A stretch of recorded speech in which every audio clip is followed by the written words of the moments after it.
जय हिंद प्यारे साथियों, देवकुल एकेडमी पर मैं देव यादव आपका हार्दिक स्वागत करता हूं। आशा करता हूं आप सभी स्वस्थ, मस्त और ज़बरदस्त होंगे और बेहतर तरीके से अपनी तैयारी में लगे हुए होंगे। आज की इस क्लास में हम आप लोगों के समक्ष जो 31 जुलाई है, उस 31 जुलाई का करंट अफेयर का रिवीजन, जो आपकी फूल पत्ती वाली क्लास है, इस आपकी फूल पत्ती वाली क्लास का करंट अफेयर का जो रिवीजन है, ये क्विक रिवीजन क्लास है। सिर्फ 15 मिनट में हम इस क्लास को निपटा देंगे। तो अभी तक अगर आपने चैनल को सब्सक्राइब नहीं किया तो चैनल को सब्सक्राइब कर लो, अपने यार दोस्त मित्र मंडली के साथ इसे शेयर कर दो, क्योंकि बहुत ही कम समय में आपको ये क्लास जो है वो हमारे चैनल पे रोज़ाना सुबह 10 बजे देखने को मिलती है। बहुत ही बेहतरीन कि आप 1 घंटे 1.5 घंटे की जो क्लास थी उसका रिवीजन जो आपको करना है वो मात्र 15 मिनट में हम आपको इसका रिवीजन करवा देते हैं। तो आपके लिए ये अति महत्वपूर्ण क्लास साबित होने वाली है। इसका पीडीएफ कहाँ मिलेगा, कैसे मिलेगा, ये सब हम अपनी क्लास में चर्चा करेंगे। तो चलिए शुरुआत करें। उससे पहले एक छोटा सा परिवर्तन, इसमें 1 सेकंड का समय देंगे आप।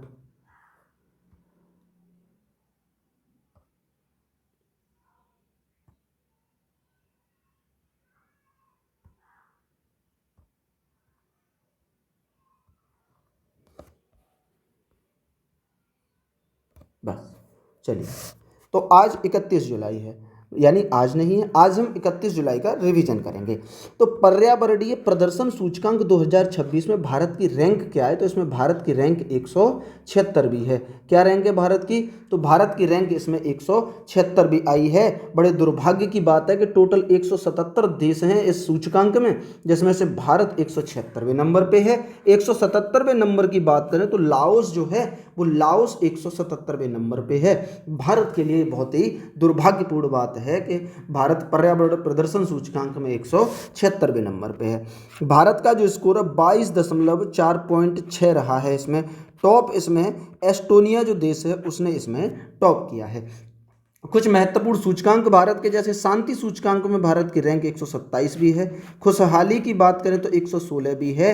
अगर भ्रष्टाचार की पूछे तो 91 है। भुखमरी की बात करें तो भारत 102वें स्थान पे है भुखमरी में। प्रेस फ्रीडम इंडेक्स में भारत 157वें नंबर पे है। वहीं फायर पावर इंडेक्स की बात करें तो भारत चौथे स्थान पे है। और एशिया मैन्युफैक्चरिंग इंडेक्स में भारत 6 नंबर पे है। वहीं एशिया पावर की बात करें तो भारत इसमें तीसरे स्थान पे है एशिया पावर इंडेक्स में। क्लियर है? चलिएगा अगले प्रश्न की बात करें तो अगला है सर्वाधिक E0 FIR किस यूनियन टेरिटरी में दर्ज की गई हैं? तो ये दिल्ली में सर्वाधिक E0 FIR दर्ज की गई हैं। ये रिपोर्ट जो है, इस रिपोर्ट को जारी कौन करता है? तो गृह मंत्रालय ने ये रिपोर्ट जारी की है कि गृह मंत्रालय ने ये सूचना दी है कि सर्वाधिक जो E0 FIR हैं वो दिल्ली में हुई हैं। ये E0 FIR का संबंध किससे है? तो ये साइबर फाइनेंशियल फ्रॉड की FIR होती है। अगर आपके साथ साइबर फाइनेंशियल फ्रॉड हुआ है तो आप इसमें अपनी FIR करा सकते हैं। इसके लिए सरकार ने हेल्पलाइन जो नंबर है वो 1930 हेल्पलाइन नंबर जारी किया। 2025 में कुल 12,000 रिपोर्ट इसमें दर्ज की गई हैं। पहले स्थान पे इसमें दिल्ली और दूसरे स्थान पे इसमें चंडीगढ़ रहा है। चंडीगढ़ भी एक UT है।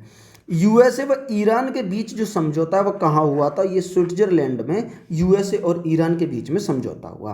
भाई NDB का 10वां सदस्य पूछ ले तो उज्बेकिस्तान जो है वो NDB का यानी न्यू डेवलपमेंट बैंक का 10वां सदस्य है। और ये पहला मध्य एशियाई देश भी बना है। यानी ऐसे भी पूछ सकता है कि NDB का 10वां सदस्य बनने वाला पहला मध्य एशियाई देश कौन सा है? तब भी आपका जवाब हो जाएगा कि वो है उज्बेकिस्तान। मरुस्थलीकरण और सूखा रोकथाम दिवस की बात करें तो प्रत्येक वर्ष ये 17 जून को मनाया जाता है। चलिए अगला प्रश्न, अगला क्या है? 7वें anti submarine warfare shallow watercraft जहाज का नाम क्या है? तो ये INS मछलीपट्टनम इस जहाज का नाम है। ये पनडुब्बी पर अटैक करने वाला युद्धपोत है। अन्य नाम से इसे यानी यार्ड वाई 529 के नाम से भी इसे जाना जाता है। इसका जो निर्माण है वो कोचीन शिपयार्ड लिमिटेड में इसका निर्माण होता है और समुद्री सुरक्षा को बढ़ावा देने के उद्देश्य से इसे बनाया गया है। तो ये भी याद रखना है। भारत की तीसरी स्वदेशी पनडुब्बी अरिदमन है, पहली अरियंत है। भाई प्रथम सर्वे वेसल आपसे पूछे तो आईएनएस संध्यांक जो है वो पहला सर्वे वेसल है, और चौथे की बात करें तो आईएनएस संशोधक जो है वो चौथा सर्वे वेसल है, आईएनएस संशोधक। क्लियर हुआ। अगले की बात करें, अगला प्रश्न, प्रश्न नंबर 4 है कि भारत का पहला टेलीकॉम मैन्युफैक्चरिंग जोन कहाँ स्थापित किया जा रहा है, तो ग्वालियर में से स्थापित किया जा रहा है। इसके लिए एमओयू जो साइन हुआ है वो मध्य प्रदेश सरकार और दूरसंचार विभाग के बीच में इसके लिए एमओयू साइन किया गया है। इसके कार्य की बात करें तो mobile phone, semiconductor, 5G 6G के ऊपर यहाँ पे रिसर्च की जाएगी, इसका कार्य रहेगा। तानसेन महोत्सव का आयोजन ग्वालियर में किया जाता है, तानसेन महोत्सव का आयोजन। वहीं संगीत शहर में शामिल कौन हुआ है, तो मध्य प्रदेश का जो ग्वालियर शहर है ये संगीत शहर की सूची में शामिल किया गया है। यूनेस्को की ये सूची होती है जिसमें ये शामिल किया गया है। 15 साल से कम उम्र के बच्चों को सोशल मीडिया यूज करने पर बैन किसने लगाया, तो ये दुबई जो है उसने 15 साल से जो कम उम्र के बच्चे हैं उसके सोशल मीडिया यूज पे बैन लगा दिया है। खान क्वेस्ट 2026 जो अभ्यास है इंडिया और मंगोलिया के बीच में खान क्वेस्ट 2026 अभ्यास का आयोजन किया जाता है। किसके बीच में, इंडिया और मंगोलिया के बीच में इसका आयोजन किया जाता है। क्लियर हुआ। अगला प्रश्न, 5वां प्रश्न कहता है कि हाल ही में क्रिकेट से संन्यास की घोषणा किसने की है, तो अजिंक्य रहाणे ने क्रिकेट से संन्यास की घोषणा कर दी है। भारत के एक बेहतरीन प्लेयर भी रहे हैं अजिंक्य रहाणे। केन विलियमसन ने भी अपना संन्यास ले लिया। ये कहाँ के थे, तो याद रखना ये न्यूजीलैंड के थे और क्रिकेट से संबंधित थे, इनका खेल था क्रिकेट, इन्होंने संन्यास ले लिया है। नेमार खिलाड़ी इन्होंने संन्यास की घोषणा कर दी है। ये फुटबॉल के प्लेयर थे और ब्राज़ील के प्लेयर थे, ये ब्राज़ील के खिलाड़ी थे नेमार जिन्होंने संन्यास की घोषणा कर दी है।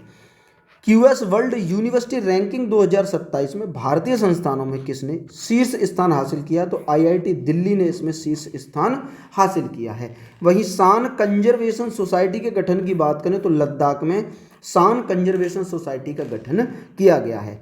फाइनेंशियल एक्शन टास्क फोर्स के उपाध्यक्ष नियुक्त होने वाले पहले भारतीय कौन हैं, तो विवेक अग्रवाल पहले भारतीय हैं जो फाइनेंशियल एक्शन टास्क फोर्स के उपाध्यक्ष नियुक्त होने वाले पहले भारतीय बने हैं, विवेक अग्रवाल।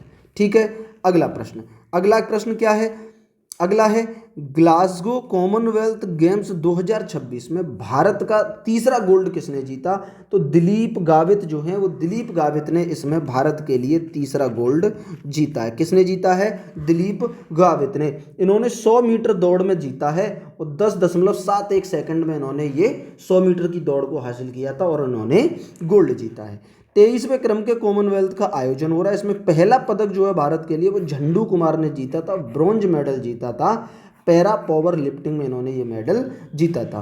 पहले गोल्ड की बात करें कॉमनवेल्थ में इस बार वाले में तो मीराबाई चानू ने जीता है वेट लिफ्टिंग में।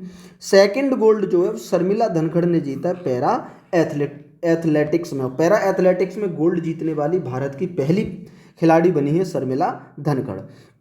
100 मीटर रेस में सिल्वर किसने जीता, तो वासिल हैं, इन्होंने 10.83 सेकंड में रेस को पूरा किया था। दिलीप ने 10.71 सेकंड में पूरा किया तो इन्होंने गोल्ड जीता, और जो वासिल हैं उन्होंने 10.83 सेकंड में इस रेस को पूरा किया तो इन्हें सिल्वर मेडल से सम्मानित किया गया। लॉन्ग जंप में अगर आपसे पूछ ले सिल्वर मेडल तो मुरली श्रीशंकर ने जीता, और हाई जंप में सिल्वर मेडल जो है वो सर्वेश कुसारा हैं, सर्वेश कुसारा ने हाई जंप में सिल्वर मेडल जीता है। क्लियर हुआ। अगला प्रश्न, 7वां प्रश्न, वर्ष 2026 में इंडिया मोबाइल कांग्रेस का कौन सा संस्करण आयोजित होगा, तो ये 10वां संस्करण इसका आयोजित किया जाएगा इंडिया मोबाइल कांग्रेस का। इसकी थीम क्या है, तो सीमाओं के परे विस्तार करना इसकी थीम है। इसका जो आयोजन है वो यशोभूमि सेंटर नई दिल्ली में इसका आयोजन किया जा रहा है। कब, तो अक्टूबर 2026 में इसका आयोजन होगा। ठीक है। इंडिया मोबाइल कांग्रेस का जो 10वां संस्करण है उसका आयोजन यशोभूमि सेंटर नई दिल्ली में होगा। थीम इसकी है सीमाओं के परे विस्तार करना, और अक्टूबर 2026 में इसका आयोजन किया जाएगा। यह एशिया का सबसे बड़ा डिजिटल टेक्नोलॉजी फोरम होगा। ये भी इंपॉर्टेंट पॉइंट है, याद रखना, एशिया का सबसे बड़ा डिजिटल टेक्नोलॉजी फोरम होगा। अंतर्राष्ट्रीय योग दिवस की बात करें तो 21 जून को कब मनाया जाता है, प्रत्येक वर्ष 21 जून को अंतर्राष्ट्रीय योग दिवस मनाते हैं। ठीक है। संस्करण कौन सा है ये, तो 12वां संस्करण इस बार मनाया गया है। थीम इसकी है स्वस्थ बुढ़ापे के लिए योग, स्वस्थ बुढ़ापे के लिए योग। अच्छा, अंतर्राष्ट्रीय योग दिवस का होस्ट कौन था, ये आप सबको कमेंट में बताना है कि इसका होस्ट कौन था, इसका आयोजन कहाँ किया गया था अंतर्राष्ट्रीय योग दिवस का। चलिए 8वां प्रश्न, India's next growth frontier report में भारत की रैंक कितनी है, तो भारत की इसमें 57 रैंक है, 57वीं रैंक है। कुल 82 देश इसमें शामिल थे जिसमें भारत 57वें नंबर पे है। India next growth frontier report में 57वें नंबर पे है भारत।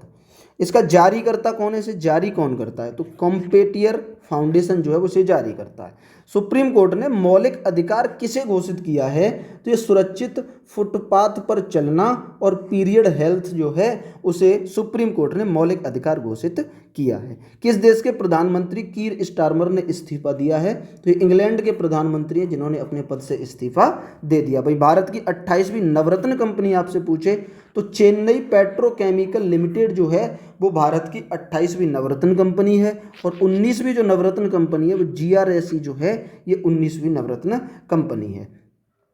भारतीय महिला हॉकी टीम ने FIH महिला नेशंस कप 2026 का खिताब कहाँ जीता, तो न्यूजीलैंड में इन्होंने ये खिताब जीता है। कहाँ पे, न्यूजीलैंड में इन्होंने अपना ये खिताब जीता है। भारतीय महिला हॉकी टीम ने जो FIH महिला नेशंस कप होता है ना उसे न्यूजीलैंड में इन्होंने जीता है, ये विजेता बने हैं। ठीक है, अगला 9वां प्रश्न, भारत के पहले मिलिट्री मेडिसिन डिपार्टमेंट का उद्घाटन कहाँ हुआ, तो लखनऊ में इसका उद्घाटन किया गया है।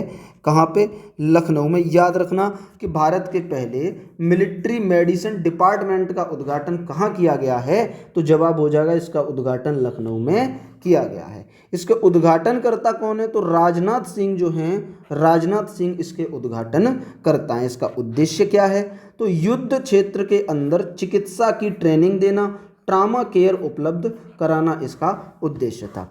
बात करें राष्ट्रीय प्रेरणा स्थल का जो शुभारंभ है ये लखनऊ में कहाँ हुआ, राष्ट्रीय प्रेरणा स्थल का शुभारंभ लखनऊ में हुआ।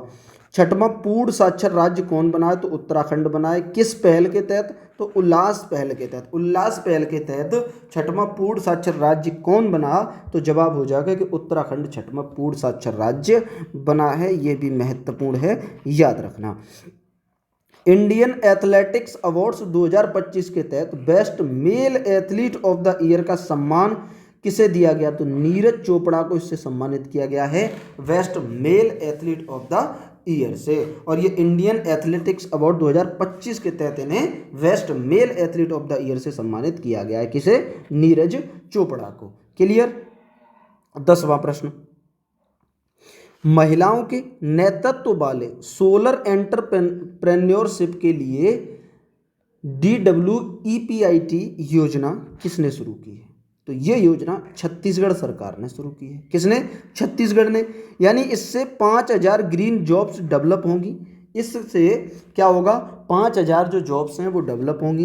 इनमें जॉब करेंगी उन्हें सोलर दीदी कहा जाएगा। इसमें जो महिलाएं, जो भी महिलाएं इसमें जॉब करेंगी उन्हें सोलर दीदी कह के सम्मानित किया जाएगा। छत्तीसगढ़ की पहली रामसर साइट आपसे पूछ ले तो कोपरा जलाशय है। ये अभी एग्जामों में ये प्रश्न पूछा गया था, इसलिए ये महत्वपूर्ण है, इसे इंपॉर्टेंट मार्क करना। ये अभी एग्जामों में पूछा गया था, आपसे पूछ ले कि छत्तीसगढ़ की पहली रामसर साइट, तो जवाब हो जाएगा कि कोपरा जलाशय छत्तीसगढ़ की पहली रामसर साइट है।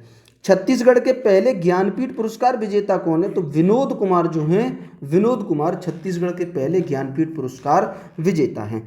वहीं गुरु घासीदास तिमोर पिंगला टाइगर रिजर्व, ये छत्तीसगढ़ में ही स्थित है। Guru Ghasidas Timor Pingla tiger reserve. वृक्ष ऊर्जा मंत्रियों की जो बैठक है वो कहाँ हुई, तो गुरुग्राम हरियाणा में। वृक्ष के ऊर्जा मंत्रियों की जो बैठक है वो गुड़गांव हरियाणा में होती है। क्लियर।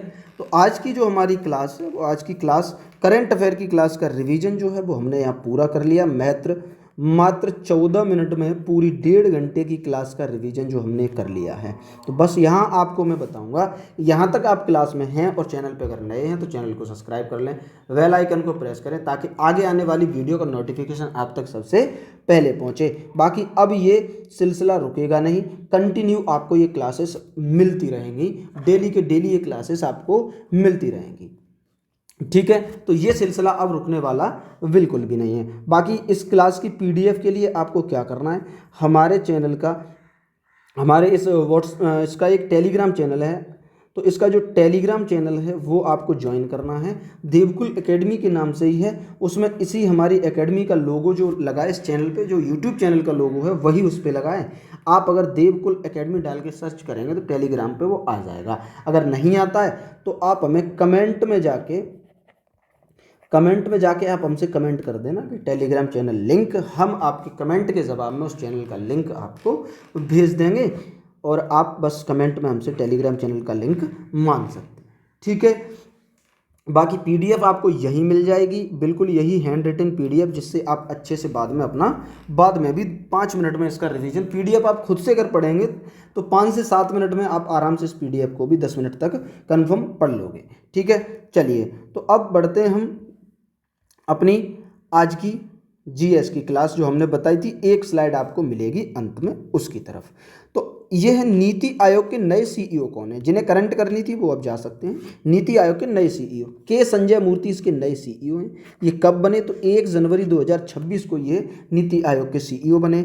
इन्होंने किसे रिप्लेस किया, तो बीबीआर सुब्रमण्यम को इन्होंने रिप्लेस किया है। इसके पहले उपाध्यक्ष कौन थे, तो अरविंद पनगड़िया इसके पहले उपाध्यक्ष थे। वर्तमान में इसके उपाध्यक्ष सुमन बेरी हैं। नीति आयोग के हेड कौन होते हैं ये आपको कमेंट में बताना है, नीति आयोग का हेड कौन होता है। यांत्रिक ऊर्जा को विद्युत ऊर्जा में कौन बदलता है, तो याद रखना ये डायनेमो है जो यांत्रिक ऊर्जा को विद्युत ऊर्जा में बदलता है।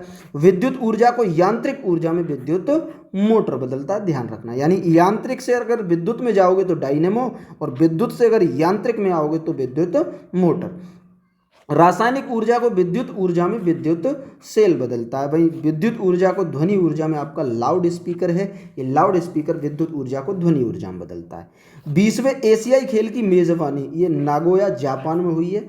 तो 20वें एशियाई खेल का आयोजन कहाँ हुआ, नागोया जापान में इसका आयोजन हुआ है, और फरवरी 2026 में इसका आयोजन किया गया है। ऐसे ही एक एक स्लाइड लेके और आपको जीएस के महत्वपूर्ण प्रीवियस ईयर प्रश्न जो कहीं ना कहीं पूछे गए वो सारा का रिवीजन आपको हम कराते रहेंगे। बाकी क्लास आपको कैसी लगी प्यारी से कमेंट करके जरूर बताएं। बाकी मुलाकात होगी नेक्स्ट क्लास में। अगर क्लास पसंद आई हो तो अपनी मित्र मंडली के साथ इसे आप शेयर कर सकते हैं। चैनल पर नए हैं तो चैनल को सब्सक्राइब जरूर कर सकते हैं। बाकी जय हिंद, जय भारत।